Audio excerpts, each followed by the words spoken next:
Hello all, నేను శ్రీలక్ష్మి. ఈరోజు వీడియోలో 2 నిమిషాల్లో అయిపోయే ఈజీ క్యారెట్ రైస్ చూపిస్తున్నాను. దీన్ని ఫ్రైడ్ రైస్ అని కూడా అనొచ్చేమో.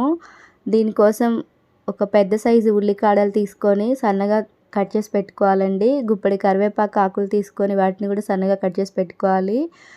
2 క్యారెట్లు తీసుకొని పీల్ చేసి మరీ సన్నగా కాకుండా మీడియం సైజ్ అయితే క్యారెట్ని కట్ చేసుకోవాలండి. సో ఇక్కడ చూపిస్తున్న విధంగా కట్ చేసుకుంటే సరిపోతుంది. ఈ 2 ఇంగ్రీడియంట్స్ అండి కూరగాయల్లో. కడాయి వేడైన తర్వాత ఆయిల్ హీట్ చేసుకుని 1 ఫుల్ టీ స్పూన్ జీలకర్ర, 1 ఫుల్ టీ స్పూన్ నల్ల నువ్వులు వేసుకోవాలండి. సో దీంట్లోనే క్యారెట్ ముక్కలు కూడా వేసుకోవాలి. క్యారెట్ ముక్కలు వేసి ఒక 2 నిమిషాల పాటు లిడ్ అయితే పెట్టొద్దండి, మూత పెట్టకుండానే కుక్ చేయాలి. మూత పెట్టడం ద్వారా ఆయిల్ రిలీజ్ అయ్యి క్యారెట్ ముక్కలు సాఫ్ట్గా అవుతాయి. క్రిస్పీగా ఉంటేనే ఈ ఫ్రైడ్ రైస్కి బాగుంటుంది. సో దీంట్లో ఒక 2 నిమిషాలు మగ్గిన తర్వాత కట్ చేసి పెట్టుకున్న ఆకులండి. ఆకులంటే ఆకులు అనుకుంటున్నారేమో, ఈ ఉల్లికాడలు, కరివేపాకండి.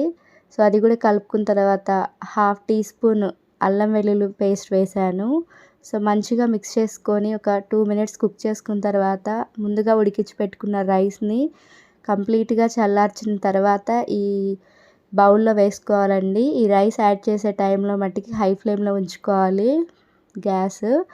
సో దీంట్లో రుచికి సరిపడా ఉప్పు, 1/2 టీ స్పూన్ కారం వేసి మంచిగా అన్నీ మిక్స్ అయ్యేలాగా కలుపుకోవాలండి.